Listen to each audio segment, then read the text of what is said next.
welcome to Out of the Box Radio with me, your host, Christine Blasdale.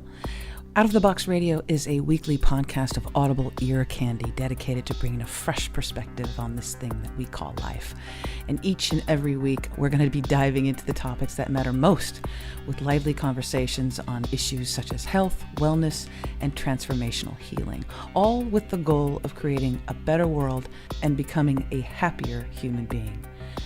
I will be your tour guide for this epic adventure, and each and every week we're going to be embarking on a journey with the ultimate goal being transformation to our highest potential. And now, let's get out of the box. Hello, everyone, and welcome back to Out of the Box with Christine. I am your hostess, Christine Blasdale, and I am very, very happy that you tuned in today. We are going to talk about a whole range of subjects. Again, as you know, with Out of the Box, I'm always trying to transform myself. And I feel that you, the listener, are also trying to do that as well and taking steps into making your life better and bigger and more fantastic every day. My guest today is CHRIS Bolger, and Chris is a world record-breaking athlete. We're going to talk to him about that. He's also an author, speaker, and health and wellness coach. And he was highly recommended by my wife, Tracy. And after speaking with him recently, I can see why. So he gets it. He actually really gets this thing called life. And so I'm very happy to have him on Out of the Box with Christine. Welcome, Chris. How are you? Hey, what's up? Welcome. Thanks for having me on. I'm so excited. I am too. Incredibly grateful that Tracy was able to connect us. Well, she just, I think she knows me very, very, very well. And she's just been so moved by the work that you've done and has just been, repeatedly just saying, you know what, I just feel that you and Chris are going to be amazing together. And he has so much that he can share on a much larger level, too, and getting the information out, and he can help people. And that's where she came from. And so, of course, I'm going to listen to what she says. I trust her with my life. So I was really happy that we got connected. And we had a conversation the other day. I think we talked for like an hour. Yeah, we did. Right? And we went like all over the map. And as soon as I was talking to you, I had a really good feeling. I go off my internal guide are goosebumps. And so if I'm talking to someone or an idea comes up in my head or I'm exposed to some type of conversation, I will get goosebumps. And the goosebumps to me is just like a sign of recognition saying, yes, it's the universe saying, yeah, that's right. That's cool. Let's do it. So you got the goosebump test, Chris. Ooh, all right. Fine. Now, that's studying. I had mentioned that in the beginning. I mentioned that you are a world record-breaking athlete. I'm going to ask you about that. You're also the author of the book, The ACE Method: Attract the Right Audience, Connect with Them Emotionally, and Empower Them with Your Message. That is a big topic, and we're going to get into that. But okay, I'm dying to know, Chris. World record-breaking athlete. What did you do? What did you do, my friend, in the athletic realm? Well, first, before you do, you have to be. So that was the first step. Everything comes from. You know this, and I'm sure most of your listeners know this too. Is that most accomplishments come from some kind of pain. So I went through a rough breakup, that's 6 months before I even decided to break a record, and I was finding busy work. Trying to stay busy and help my friends out and keep my friends close and keep my head down, just do some work. And then, 6 months in the gym, was going as hard as I can every day. I came across a world record that was for most parallel bar dips with a 100-pound pack under 1 minute. And I was like, I wonder what that record's like. And I looked at it and I said, oh my God, that's my second set. What am I doing here? Ouch. And then the second one was for most knuckle push-ups. And I've never done a knuckle push-up in my life. Now, I'm not a big guy. I mean, if you see me in person, I'm like 160 pounds soaking wet. I'm 5'7". I'm like a little leprechaun, a little jacked leprechaun. Mm-hmm. And, but I'm really jacked in, though. And what helped me broke those records wasn't really my body so much. I've always been an athlete, but I've never really been like top class athlete until I decided to combine my two favorite passions, which was hypnosis and fitness training. And my background was in hypnosis for about 12, 13 years. Same thing for fitness training, 12, 13 years. And I always combine them and experimented with them. And then I had this idea. So, you know what? I'm going to break some world record in strength with my body using my mind. And I transmuted 5 layers of a state of mind that I trademarked, and I made it work. It took a little bit of trial and error, but altogether, from decision to training to completion, it took about 3 months to break my record. And since then, I've given that same mindset program to about 6 other athletes. They all went on, and 100% of them went on to break their own world records also. Wow. And since then, I realized, you know what, this is something really cool. I need to get this out there. How am I going to do it? And I spent 2 years trying to figure out how I'm going to impact the world the most. And I had an opportunity to sell this to NFL and Nike and Under Armour and all those, and even a government agency, which I can't say which one, reached out to me and wanted to participate in this. They wanted to use it for their own reasons, unannounced to me. And I decided, you know what? I'm going to keep it for myself, and I'm going to teach other people how to use it, because small football teams or small sports teams or just anybody with a performance-based goal can become world-class in anything. And I'm about to go off on a tangent. I better slow down a little bit. But what it comes down to is, every athlete, whoever's an athlete, they understand that they have right before they go into their match, their sport, their game, they have a very complicated emotion. It's always like a mix of a pent-up tiger, but fear at the same time, or the feeling of wanting to faint and pass out, but that relaxed tension under the skin. It's never, it's never just one emotion. It's always 2 or 3. So I decided, you know what? Every athlete that's a good athlete has a complicated emotion. At least even with my clients, they all have a complicated emotion. So I decided I'm going to layer 5 of those complicated emotions back to back to back and anchor them all to the same person's body. And then we'll see what happens to their performance level. And a really cool thing happens, because you have to know a little bit about endocrinology and hormones. You have to know what hormone ratios balance with other hormone ratios as to not cancel out the first set of hormones, so that you have this big pool of hormones in you that you're controlling with your mindset, that are helping you gain the right amount of strength while keeping your heart rate low and keeping you calm and positive, so that when you go to break the record or break your go in your sport, you are fully optimized from your bones to your nervous system to your hormones to your muscles to your mind and your oxygen level. So that's that little busy work turned into a life vision.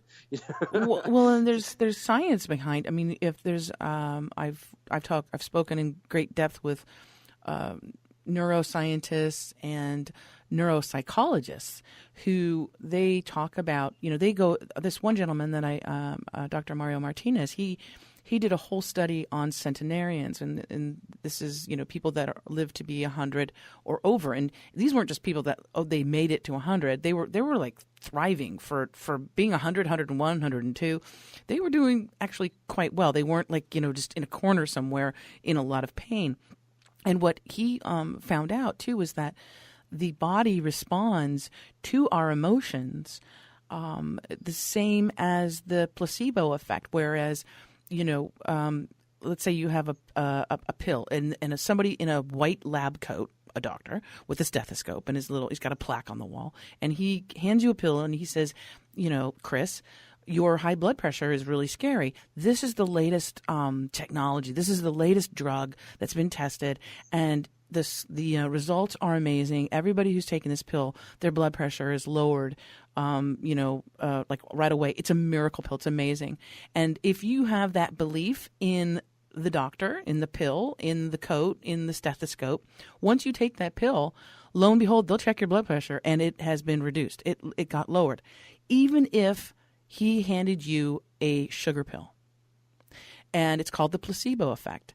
And that is the power of the mind, where it can actually, the power of your thoughts, your beliefs, who you give, who you put faith into, actually has effects physically. It's been proven time and time again. Absolutely. And it's really whatever suggestion gets into your subconscious mind becomes our reality instantly and immediately. In hypnosis, you can have somebody take a hypodermic needle and run it, like just puncture someone's hand in one side and out the other side, like a flap of skin. And the person in hypnosis can decide which hole to bleed out of or if any at all. Ugh. It's the most craziest thing ever. And they've done so many research, so much studies on this. It's like, it's rock solid. We all have a brain, and it all does the same thing. Really cool stuff. Well, and of course, this is of great interest, as you know. This would be of great interest to the military, so that they could keep their soldiers probably going on. There's been a lot of discussion and talk about the super soldiers and all of that. But what it happens to us on a regular basis with the regular Susie and Joe Q public is that our beliefs create all type of dis-ease, because I always separate the two. Dis-ease within us, just based on what we think of ourselves, replaying those stories. This is what I really love about the work that you do, and our connection as well, that we both realize that these stories that we tell ourselves throughout our lives, maybe that were handed down to us from our parents or society or religion, or it depends on when you were born. If you were born in the 1700s, you might have different beliefs about yourself as a human being compared to if you were born in 2000. But how those stories really do shape our physical lives, but also what we create around us and the relationships that we have with our children, with our loves, our husbands, wives, all of that. Let's talk about the power of our stories. Chris. Well, you said before about your parents. You inherit kind of the stories your parents tell you that your parents have told themselves. That's a form of imprinting. And when I came up with this mindset program, I came from more than a decade of experience and a whole lot of obsessive practice, but what got me even more serious about it is when I went for my PhD in psychoneurology, which is like how the nervous system and the psychology of you intertwine. It's kind of like where the rubber meets the road, where your inner world, your ethereal, abstract thoughts meet the outer world and make things happen. And, it's funny because someone who's bit by a dog at age 5, let's say, in an instant, they develop this fear of a dog, and then they live their entire life based on that one instant for the rest of their life with fear of dog. And the brain makes these really weird, illogical connections. Like Virginia Satir, who was in neurolinguistic programming in the 80s, she said, when the clock struck 7, the refrigerator broke. And that's when I learned that clocks break refrigerators because the brain makes these ridiculous but yet really real connections. And, when I was growing up, I had anxiety disorders, all kinds of anxiety disorders my entire life. For the first 20 years of my life, I've had thousands of panic attacks. In high school, they had a special rule for me that I can leave the classroom whenever I needed to go have my panic attack. And it was, it was an inner battle. Despite being good at sports and having friends, I still went to therapy, didn't work. Medications never worked. I was in a rough spot, and I know that a lot of people out there suffer from the same thing, and that was all from imprinting. I was actually fine. It was the people that raised me. My household was filled with people that had anxiety, and it wasn't their fault. They didn't want to give me anxiety, but as a child, your brain sucks in everything, and it becomes your behavior and your identity and your story. And then you have a story as to a reason why you're having anxiety attacks. And then as adults, and I see this all the time, and nowadays we have to walk on eggshells around people because everyone has my anxiety, my depression, like it's theirs, like it's some kind of cuddly little bear, and I do that on purpose because to show people how ridiculous it is to say that my depression, that you don't understand, it's my anxiety. Well, actually, I do understand, and it's not your anxiety, buddy. Sorry. It's more like a vat of acid, and they're holding on to it, and that acid is dripping on their skin and ripping their bones apart, and it's tearing their life apart. And they're not willing to let go of the story. They're not going to change no matter what you do, no matter what kind of medications, no matter how many years of therapy. If they want to hold that story, that's fine with me, but they're going to suffer for literally forever. Oh, and not only do you suffer, physically, emotionally, spiritually yourself, but then you also you make others suffer. and then the pattern continues, right? Because then they grow, if it's your children, then they grow up in a household where they didn't have that support. They didn't feel safe. They didn't feel the ability that they could be vulnerable. They had to protect themselves. And then later on in life, you're either going to pick people who are going to be reflective of your parents, who are going to be just like your parents, or you're going to pick someone. And no matter, it could be Prince Charming, could be Princess Charming, and there's no such thing. But I mean, it could be someone who is so wonderful for you and loves you, and you will sabotage it because those old stories keep playing on and on. But what I'm hearing too is that the audience is saying, yeah, well, that's easy to say. How do you stop that?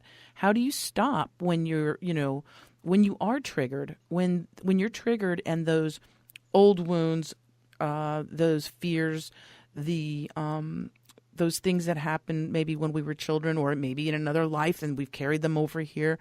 What do you do when you get triggered and you start to spiral? Chris, what do you do?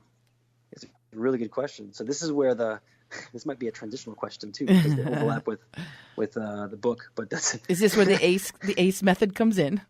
Yeah, they kind of overlap here. But can we agree that when somebody has that level of panic attacks while still being an adult, they're consciously aware that their body's freaking out, and they're unconsciously doing something that's way more powerful than their logical thinking.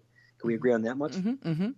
Yeah, everyone who has anxiety attacks, no one really outwardly wants to, I'm having an anxiety attack. Yes, I did this. They never really say that. Yay!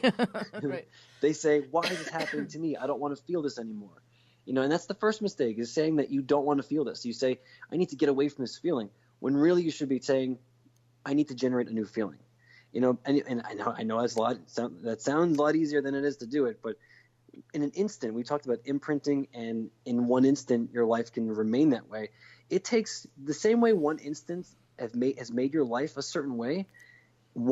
Another instant, another controlled, orchestrated instant can change your life just as fast. I always tell my patients, I say, you can lose it all tomorrow, but you can win it all too, just as fast. And it takes a little bit of knowledge. It takes a little bit of knowing how the brain works. And there's one thing there's two main reasons as to why people hold on to trauma. Somebody who was raped as a child, or somebody who was molested or worse, that were near-death experiences, they live their entire lives and they hold on to those emotions, and then their body shows that they're holding on to emotions. I walk down the street and I could tell who's holding on to what kind of emotions, because it's so obvious. They don't have to say it. They don't even know it half the time. But there's something there's like a turmoil going on inside them. You can sense it. You can smell it. And two things, the reason why that happened is, one, you have three brains. You have the reptilian brain, the lowest, most primal part of your brain. Then you have the middle brain, which makes links and context, emotional context to what's going on around you. And then you have the higher brain, which is you get to make your own decisions for yourself consciously. Now, the problem with anxiety or depression or literally any other mental disorder, everything from multiple personality to schizophrenia, you name it, it's all an unconscious strategy.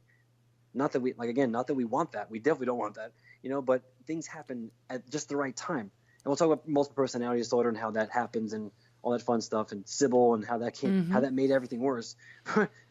But it comes down to, on the deepest level of you, there's an imprinting.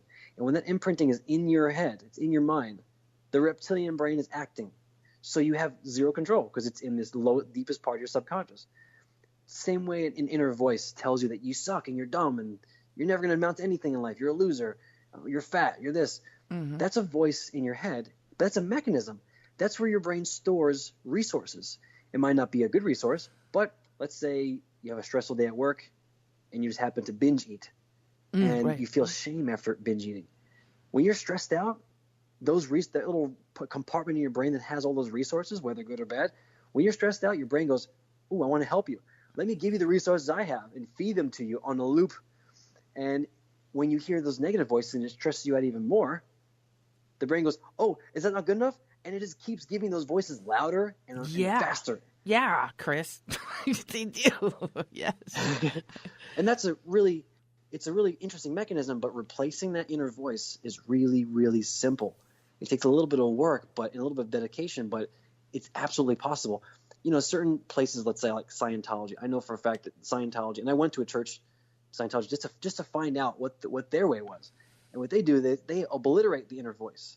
But the inner voice is your friend. It's a very powerful tool, and you don't want to obliterate it, but you want to replace it. And you can do that there's so many different methods. In psychoneurology, they taught us a lot, and I continue to learn and apply this stuff to my patients. You can take somebody who's been with depression for so many years, 30, 40 years, and within a few weeks, their whole demeanor is different, and they got their life back for the first time ever. Same with anxiety, same with depression, you name it. I don't work one-on-one with schizophrenia or multiple personality disorder because I just choose not to. That's not my vision, but there are people out there that do. And it takes very little knowledge, way more application to make it work. And also going along with the trauma, and I hate to go on a ramble here, but trauma is something in your body. So a big misconception is that when you have an emotion, you have to let it out like a pimple. You have to pop a pimple. Mm-hmm. But when you pop a pimple, what happens? You get more pimples. Right. And when you pop an emotion, you get more of the same emotion. And we'll go. That's a whole scientific lecture right there as to why that happens. Still really easy to grasp, but at the end of the day, what happens is your body stores trauma. Happens to humans, happens to animals. Imagine what are those called? Impalas, the deer-looking things in Africa. Mm-hmm.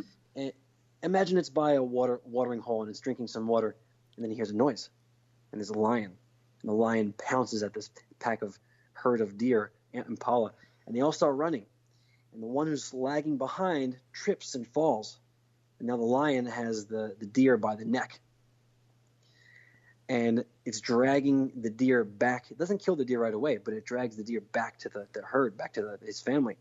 And in that moment, the deer is traumatized. It's in a state of shock. It can't move. It's like, it's like the gas pedal and the brake pedal at the same time.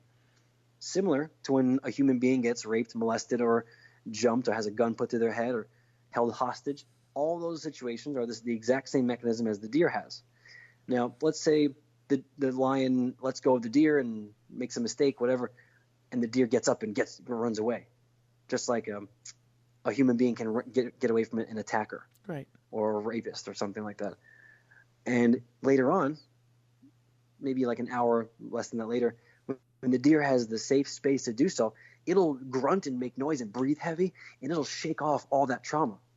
And just like that, the memory of the trauma is gone. And that deer, the very next day, can go right back to that same watering hole with zero fear of, oh no, a lion was here yesterday and I almost died. It'll know that. It'll remember that, but it won't be too scared to take action. Right. And then the deer gets his life back. However, human beings, because those three brains, the reptilian brain and the middle brain, almost the exact same mechanisms as the deer, but the higher brain, that big old part of the frontal cortex, the front of your brain, which is known as the most complicated, most advanced software in the universe.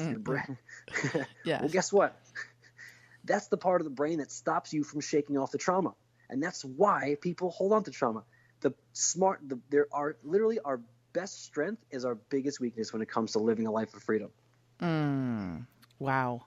And then when you hold on to that trauma there front and center, right, literally, then you also have backup troops, the middle brain and the reptilian brain, so that if you're triggered from a trauma, the reptilian brain too, that's why some people are able to lash out with a lack of empathy, with saying something that would be normally uncharacteristic of them, because there is a protection.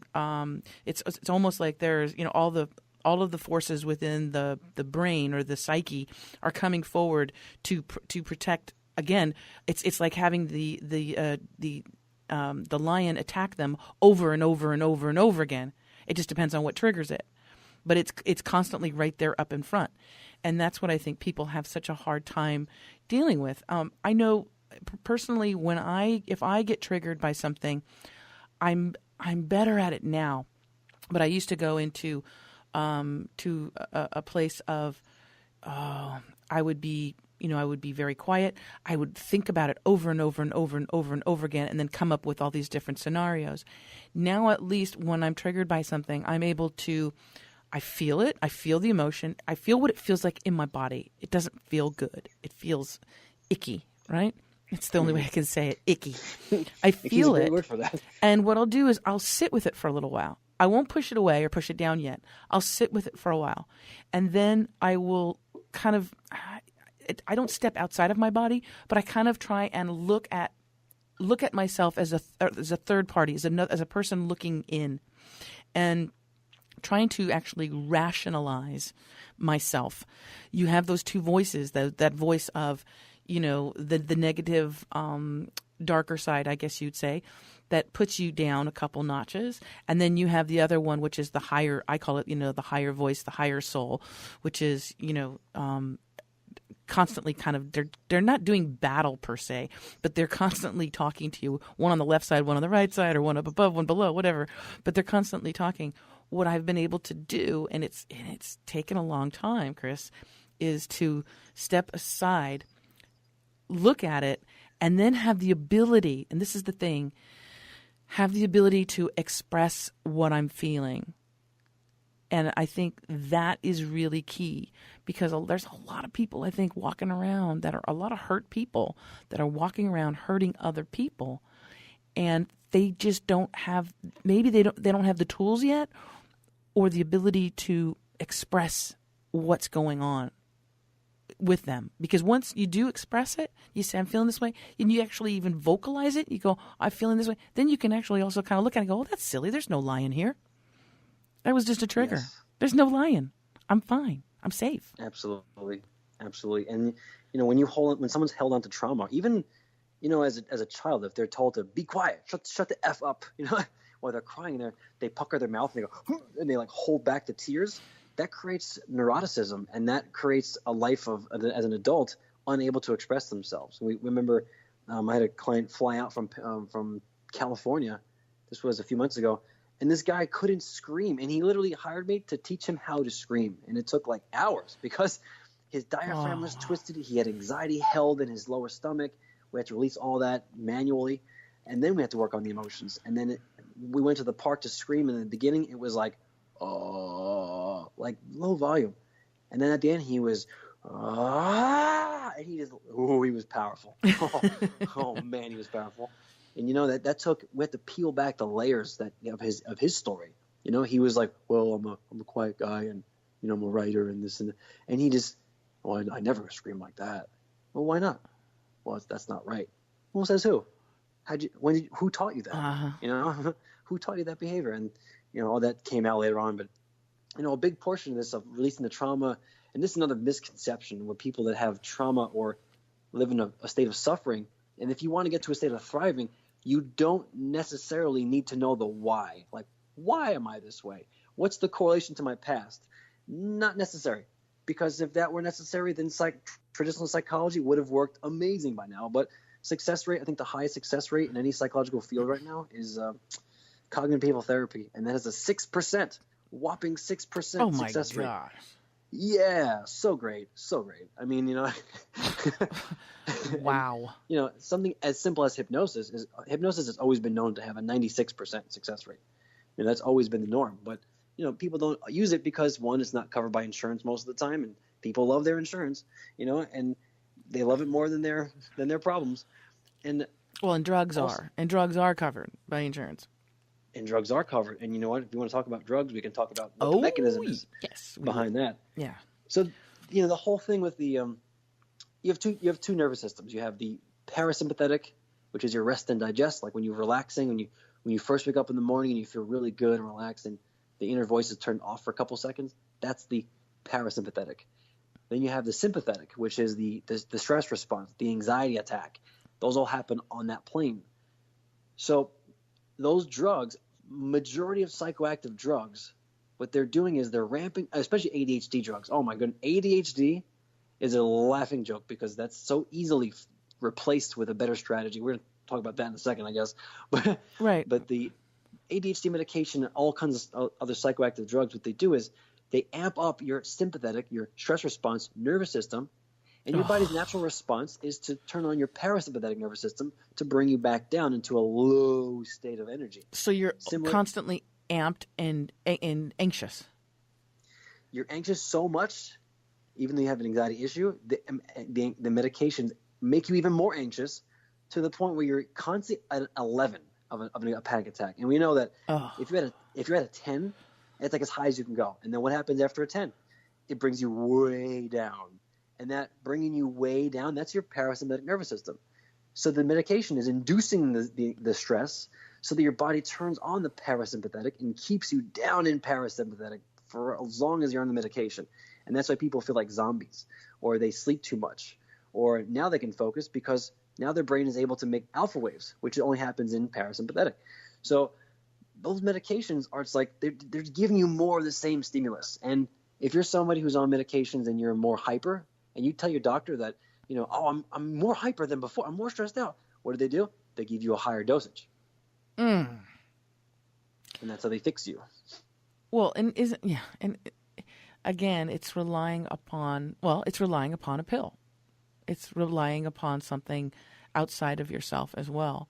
And for some people, because the pain is so much from their past, that they feel that they need that to block. I think it's I personally like just like a pain pill. Like if you break your leg and it really sucks to feel that actual pain. It really does. And in order for you to get any kind of rest or any kind of relief, there will be a time where you're like, give me the pain pill because I don't want to feel that.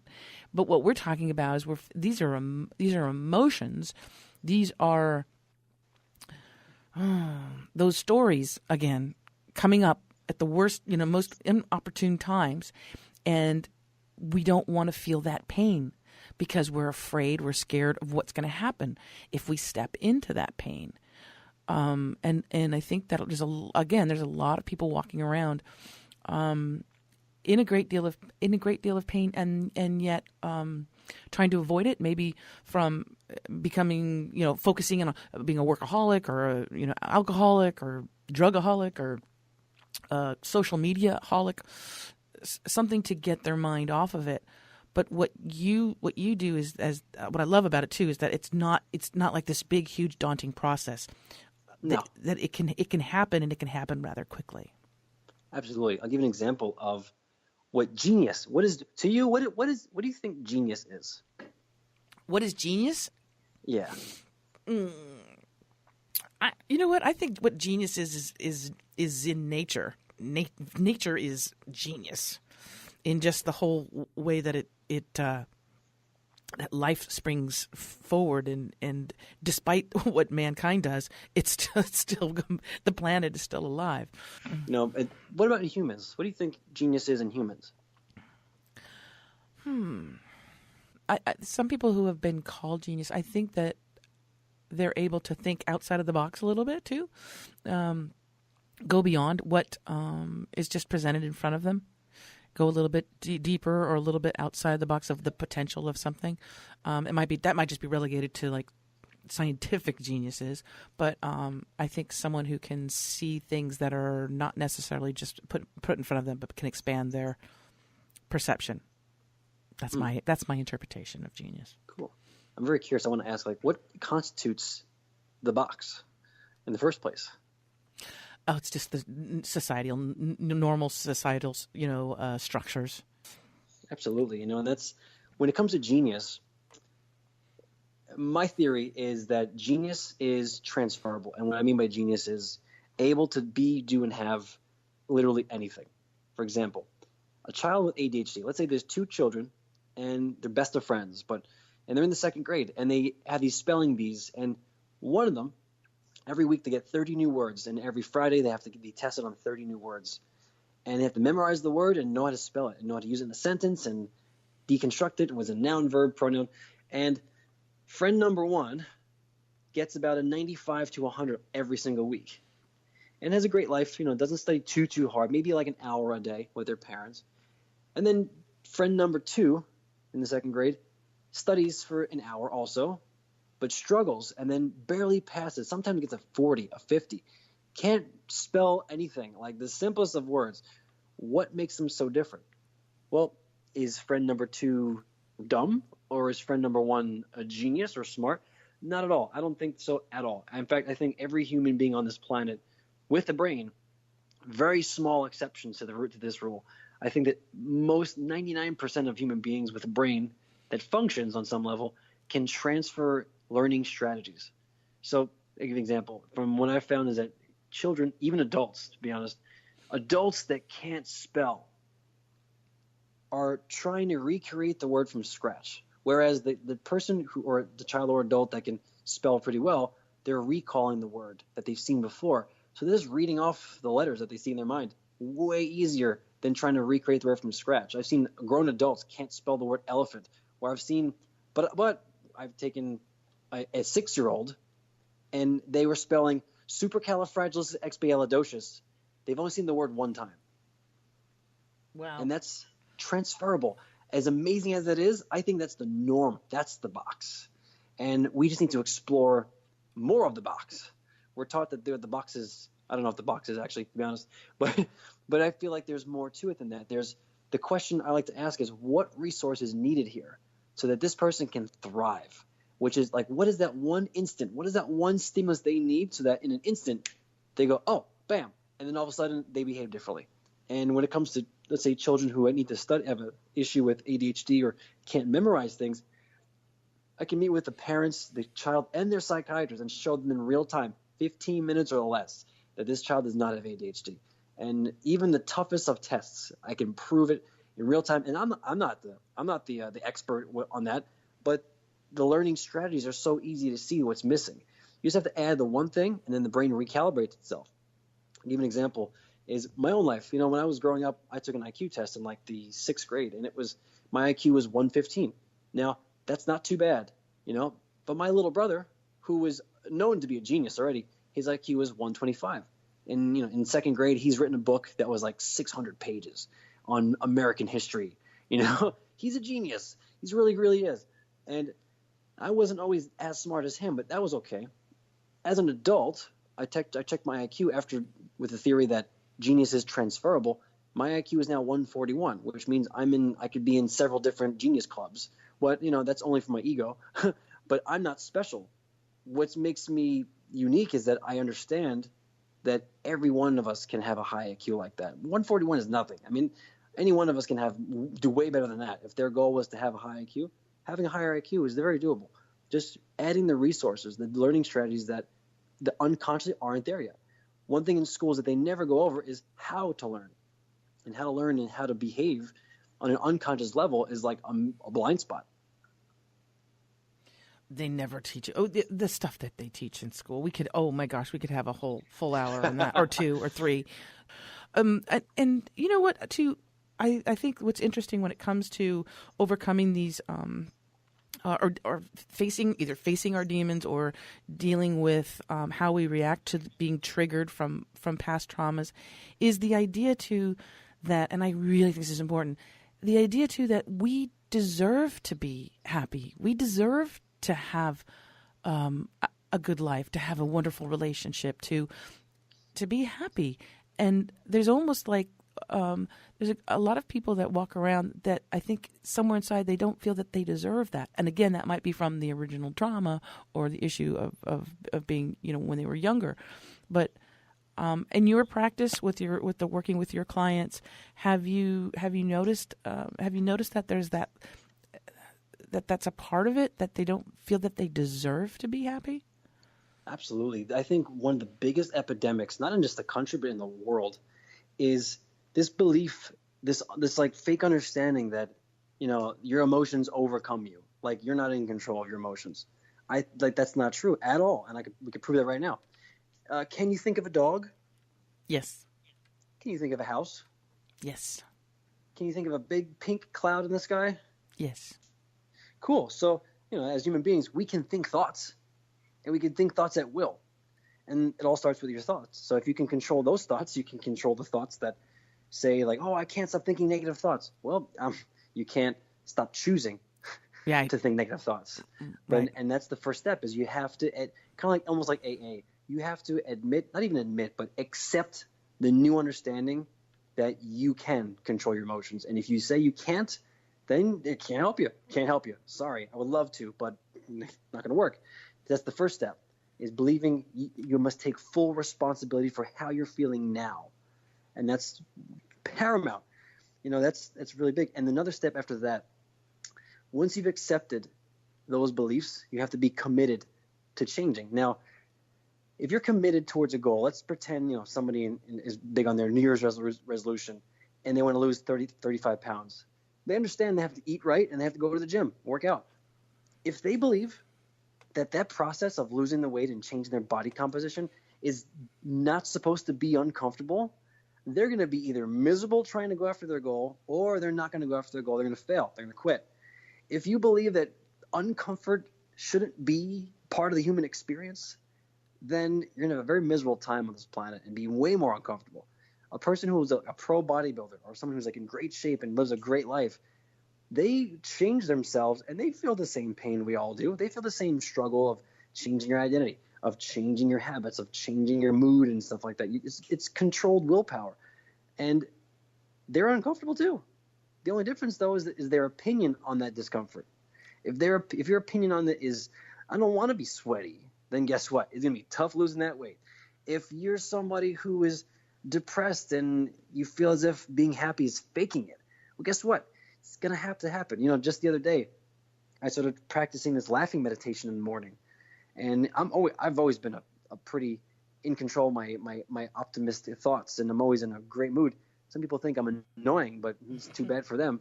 It's great in my life. It's great in my inner world is so serene most of the time. So I want to push that to the next level. There's levels to this. There's somebody who's has a problem and wants to get their way out of the problem, like dig their way out of the problem to be in a normal place. Mm-hmm. And then there's somebody who's doing great already that is so motivated and excited to be even better. And I'm that second category. So I wake up in the morning, and before my eyes open, I laugh for 5 minutes. And you know what? No one told me how tough this was going to be. I'm like 1 minute in, I'm like, this is easy. 2 minutes, 25 seconds, I'm like, oh my God, this is an eternity. I'm in so much pain right now. But then afterwards, I'm like, oh, thank God I did this. And that's how the day starts, like already laughed out. And it's tough, but people that do these exercises, they commit to them. Being happy is a commitment. It is. Being sad is a commitment. It is, yes. And it's all about that. Some people need what's called language patterns. Like one thing I was taught by my professor, Dr. Foreman, who is a genius, absolute genius, this guy. And he gets it. He's able to combine, scientific and spiritual assets to teach us as a class and, help us teach us to the world. That's our goal, is to create other leaders. I'm becoming more of a leader to lead other leaders, not just lead, any random person. I could teach you to do a push-up, but if you're an Olympic athlete, you're a much better fit than me teaching you how to do a push-up. So you learn that you need to have some language patterns to overcome these very predictable negative people in your life. Your environment dictates a lot, but the way you act in your environment dictates your biochemistry. If Nelson Mandela can be wrongfully accused and be put in jail for 27 years and come out shining, and become a world leader and be influential, what does it say about any of us, of our own potential? Right. Exactly. And there's a story about Nelson Mandela. There was a guard that tortured him every day, that loved to torture him. And he tried to put Nelson down. And when he accepted his award, I think it was a Nobel Peace Prize or whatever, some award that Nelson Mandela got, I think he was elected president. And I could be so incorrect on this information, but I know that he was accepting his leadership role. He would not accept it unless that guard that punched him accepted the award with him. Wow. That's some next level compassion right there. And that's a choice. It is a choice, isn't it? It's always Absolutely. a choice. It's always a choice. What we say to ourselves in our head, what we allow ourselves to say. I'm very, I don't know if it's because I've got so many planets in Scorpio. I'm very much aware of the power of my words. I am very much aware. As a child, I was very aware of people and how they used their words. Isn't it interesting? Of course, I would be in broadcasting because, of course. But I'm very much aware of the power of words. Also, the way in which they're spoken, because you could say one word And it just depends on how you say it. You could say, good night, or you could say good night, right? Or you could say, you could just, it's all in how your inflection and your intention, your energy that you put behind it.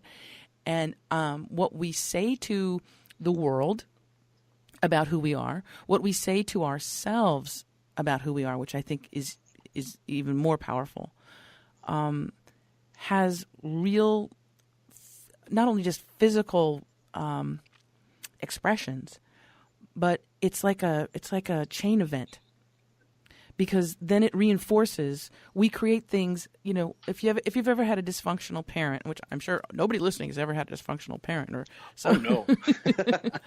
But what it is that if you just take it as a case study, and you say, "Gosh, I would love to be close to my father, but it's hard to be close to them because they are very upset about something that happened to them, so they drown their sorrows and anger and fear with alcohol and drugs."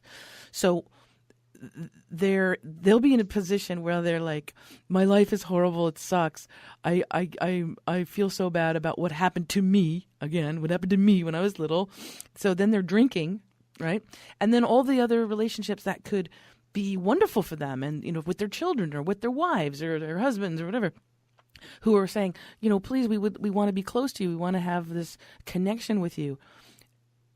Because of all the drinking, and they're looking backwards, right? Going back in time, they're missing out and destroying everything that's around them. And then they go, "I need to go and drink and do my drugs and be upset because nobody loves me. My kids don't talk to me anymore. My wife ran off." Oh my goodness. Right?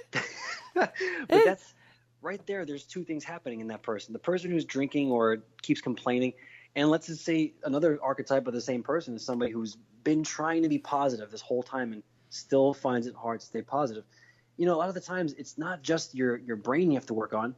It's also your nervous system and your body. So if somebody has an inflamed brain, if you're somebody who's ever driven the car and somebody cut you off because they're going too fast, and you thought, this person should not be driving. They are dangerous. They are endangering the lives of millions.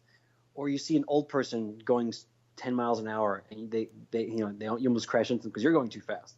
And you say, they shouldn't be driving. They're a danger on the road. Mm-hmm. That mindset, that belief lets me know that on some level your brain is inflamed. And it becomes more than just talking and little techniques to think. It becomes, let's look at your health now. Let's look at the foods you're eating. Let's look at your metabolic damage you've done by accident sometimes. Even healthy people, marathon runners, powerlifters, even like the top athletes I've worked with, a lot of them have metabolic damage from these strict healthy diets. Now, health can sometimes be a disease, and disease can be a disease too.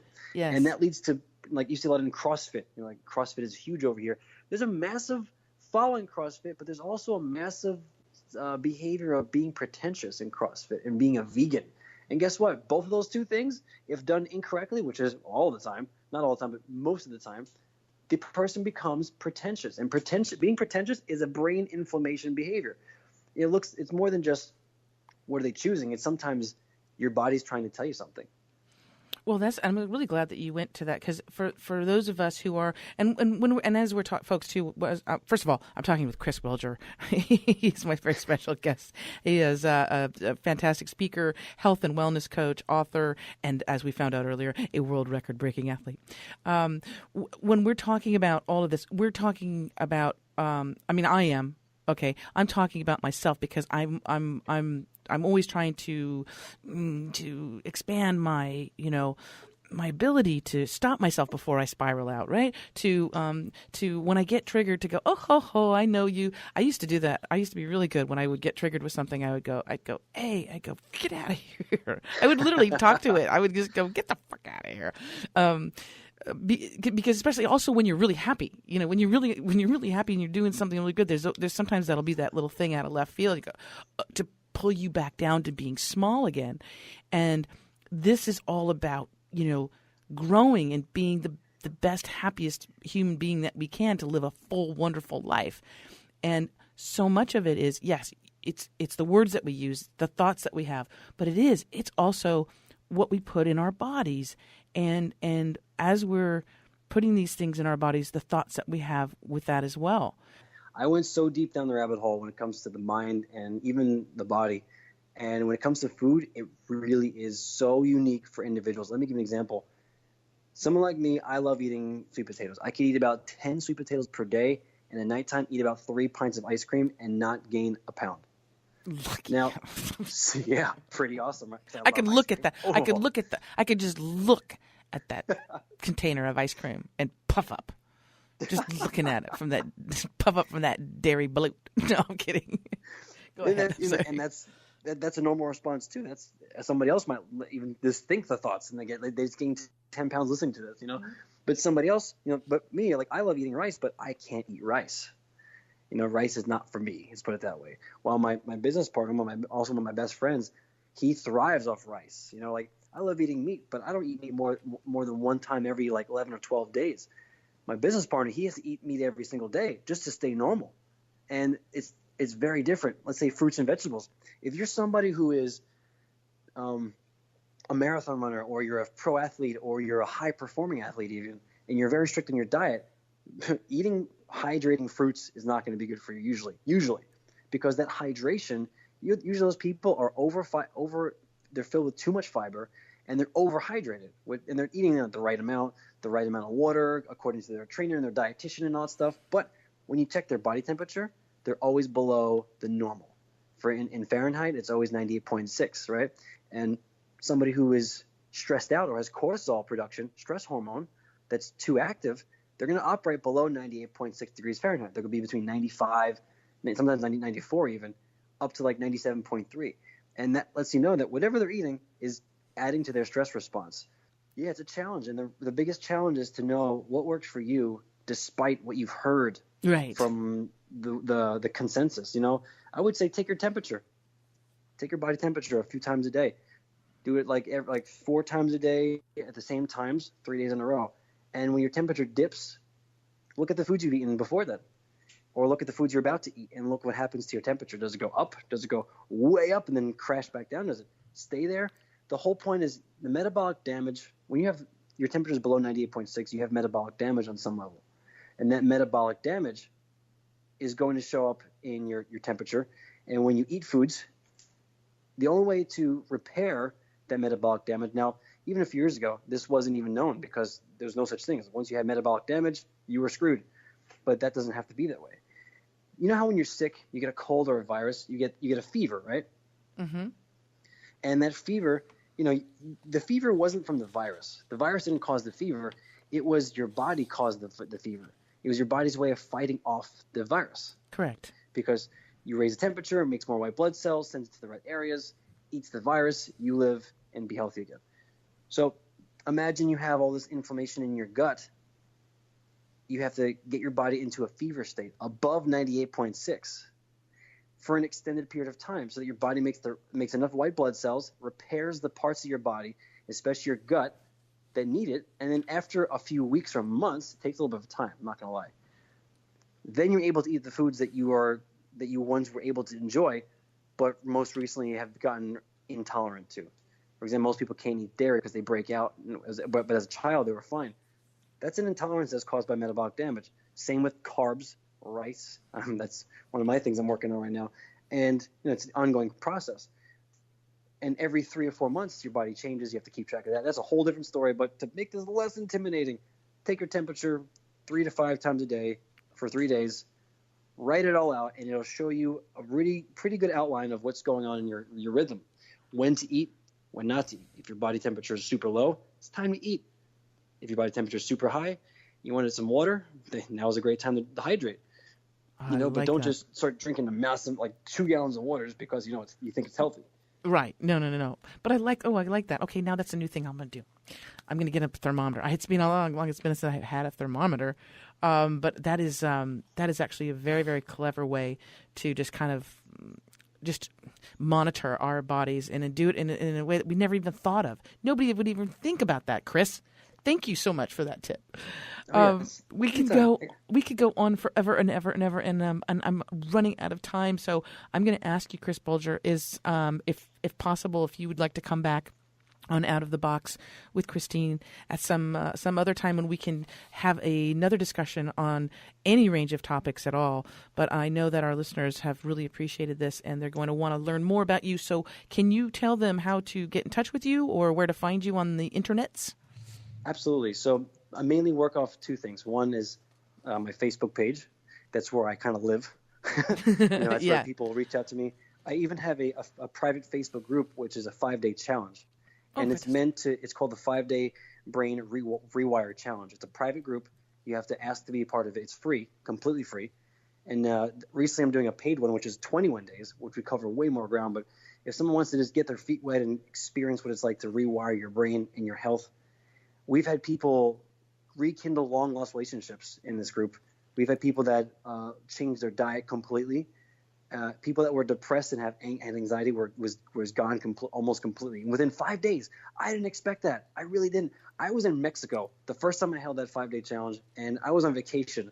And I made these videos every day in the morning for these people, and it was beautiful. The camaraderie was out of this world. People said that they belonged. They felt like they belonged to something. They found so much clarity, and I did not expect that. So I wanted to give that gift to everyone listening. This is the 5-Day Brain Rewire Challenge. Now, how do they get that on Facebook? Do they first follow you on Facebook, Chris Bolger? Yes? Is that the way to do it? First step. So it's CHRIS. His last name is Bolger, BOLGER. I'm going to do that. I want to do that, Facebook, Chris. Join. I would love for you to join. It's a great time. Absolutely great time. And you'll hit challenges, of course, but you'll have accountability. And it's like I like that. I don't know it's great. I personally have paid thousands of dollars out for every year for accountability partners, and to keep me holding to my word. And that's lacking nowadays. It's so valuable to have accountability. And this group, it's relentless, but it's like a loving relentless. There's no bashing, there's no shaming, there's no like deep punishing. It's just, the people in this group, especially me, I go in that group and I hold you to the standard that you want to be held at, that you say you're at. That way, if you ever back down, I say, listen, I love you, you're amazing, but that behavior you're doing, that's bullshit. Right on. Yes. Be my brain coach, Chris. Be our brain coach. So we just contact you through Facebook for the 5-Day Brain Rewire Challenge, because obviously might be different days and you have to sign up or something just to get in there. But I want to encourage all of the listeners to check out Chris Bolger on Facebook and take the 5-Day Brain Rewire Challenge. You know what? I'm going to do it because I could use some rewiring and some tinkering, and I love to expand my knowledge and try new things. And Chris, you are just like I said, I got such a great feeling from you and the goosebumps and all that stuff. So I'm really, really happy that Tracy told me about you, and we'll have you back soon. Yes, we'll have you back. Awesome. Would love to. Oh, by the way, it's an easier route because there's like 1 million Chris Bolgers on Facebook. Trust me, I added all of them.